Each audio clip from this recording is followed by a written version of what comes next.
Donc, frères, nous tous, voyons, les paroles de Dieu sont claires. Toi, tu es une femme, tu es chrétienne, et tu pries toujours Dieu, tu dis que Dieu est avec toi, et malgré cela, par des manipulations, tu écartes le père de tes enfants. Tu refuses par des manipulations à ce que le père de tes enfants rentre en contact avec leur père ou que le père entre en contact avec tes enfants. Et tu penses que tu as de l'amour. Tu penses que tu as de l'amour de Dieu dans ton cœur. Toi, tu dis que tu fais maintenant comme Kakou Sévérin, que tu imposes les mains, les gens tombent, les gens se relèvent par-ci, les gens se convertissent ici. Et quand tu sors de là, tu méprises les autres, tu méprises ton prochain. Tu n'as pas encore fini avec la sorcellerie, tu n'as pas encore fini avec le mensonge, et tu penses que c'est Dieu qui agit avec toi. Pourquoi tu ne fais pas comme Jésus-Christ que de faire comme Kakou Sévérin? Lui, il est mort, il a été enterré, et sa tombe est encore là, sa tombe n'est pas ouverte. Mais le Christ, lui, sa tombe a été ouverte et il est parti. Et c'est comme lui qu'il faut faire. Mais c'est pas comme Kakou Sévérin qu'il faut faire. Tu m'excuses beaucoup, mais c'est pas ça. Tu dois te conformer aux Écritures. Tu dois arrêter de parler mal aux autres. De dire des choses que tu ne sais pas. Quand tu vois qu'un frère, quand tu as entendu les paroles sur un frère, que tu essaies de rentrer en communion avec ce frère, en contact avec ce frère, pour lui demander, voilà frère, ce que j'ai entendu, est-ce que c'est la vérité? Mais on ne prend pas parti tout de suite parce que oui, on a entendu quelque chose. Non, ce n'est pas l'amour. Là, il a dit, l'amour ne soupçonne pas le mal. C'est ce qu'on vient de lire ici. Oh yeah, oh yeah. Frère, il faudrait qu'on soit clair.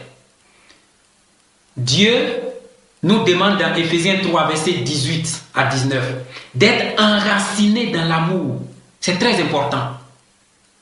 Dans Éphésiens 4, verset 2, Dieu nous demande de nous supporter dans l'amour.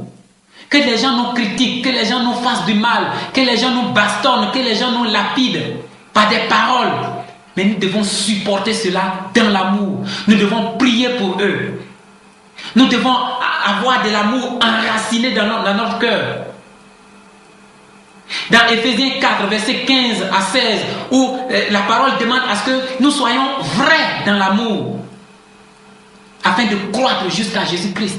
Si tu n'as pas l'amour, si tu n'es pas vrai dans l'amour, tu ne peux pas atteindre Christ.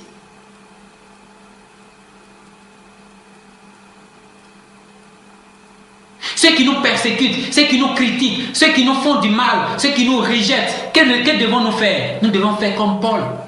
Dans Philippiens 1, verset 9, où Pierre, comment on appelle, Paul prie pour que l'amour, pour que les autres aient de l'amour. Maintenant, quand quelqu'un te critique, quand quelqu'un te parle mal, quand quelqu'un te traite comme je sais pas moi, te traite de mauvais, de charlatan, de ceci, mais prie pour lui, frère. Prie pour lui, prions pour lui. Ne demandons pas à ce que Dieu le confonde, que Dieu agisse contre lui. Laissons Dieu faire ces choses parce que lui, il fait ces choses selon le conseil de sa volonté, selon le conseil de l'amour qui est dans son cœur. Et si nous avons cet amour, alors nous devons être droits, faire ce que Dieu nous a demandé de faire. Et si on voit, ou bien quelqu'un nous dit que fais attention parce que ici c'est l'erreur, on doit regarder. Si c'est vraiment l'erreur, on change, mais on continue. Nos détracteurs, ceux qui nous persécutent, ceux qui nous disent quoi que ce soit, nous devons prier pour eux. demander l'amour pour eux, parce qu'ils n'ont pas cet amour-là en eux. Voilà pourquoi ils font ça. Nous devons demander l'amour pour eux. Nous devons prier pour eux. Mais nous ne devons pas les vouer à Satan. Nous ne devons pas prophétiser pour que les enfants meurent, pour que leurs femmes les divorcent. Non. Nous devons prier pour eux. Frère, j'ai été un peu long parce que ce thème est très, très, très important. C'est la base de toute chose. Sans l'amour, nous ne pouvons pas voir Dieu. Sans l'amour, nous ne sommes même pas enfants de Dieu. Vous pouvez lire dans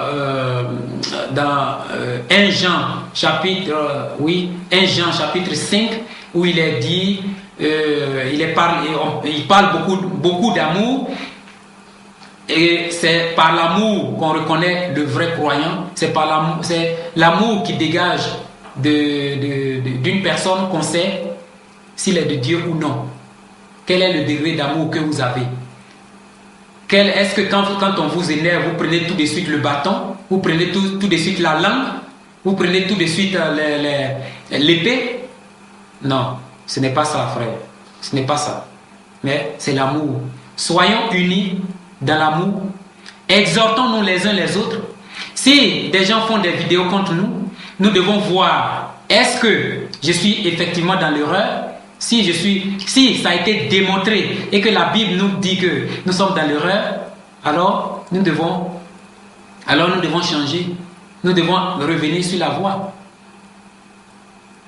Ne pensons pas que nous sommes les seuls à détenir la vérité, que tout ce que nous disons, c'est vrai.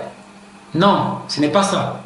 Jésus-Christ, étant à la fin de son jeûne, après avoir jeûné 40 jours et 40 nuits, sans manger, sans boire, Satan est venu lui parler. Ce n'est pas nous, êtres humains aujourd'hui, remplis de fautes, de fraudes, que Satan ne va pas nous parler. Non, nous ne sommes pas plus que Jésus-Christ. Notre Seigneur, il est plus que nous. Et si Satan, après, je précise bien, après avoir jeûné, Satan est venu lui parler. Satan peut te parler aussi. Moi, Satan peut me parler. Mais c'est à travers la Bible que nous devons vérifier si ce que je viens de recevoir comme message, ça vient de Dieu ou ça vient de Satan. Parce que dans la discussion, quand le diable lui disait quelque chose, il disait oui, c'est écrit, mais c'est écrit comme ça aussi. Satan connaît la Bible. Satan peut nous démontrer des choses à travers des versets. Mais l'amour qui est en nous, la sainteté du Saint-Esprit qui est en nous, va nous permettre aussi de connaître des versets qui vont aller contre ce que Satan dit. Donc, ne croyez pas que Satan ne peut pas vous parler, mais au contraire, faisons attention à toutes nos prédications, aux révélations que nous recevons. Faisons attention à ne pas dérouter, parce que si nous déroutons, alors tous ceux qui nous suivent seront aussi dans la déroute. Frères, je vous remercie tous et que Dieu vous bénisse, que le Seigneur soit glorifié au nom de Jésus.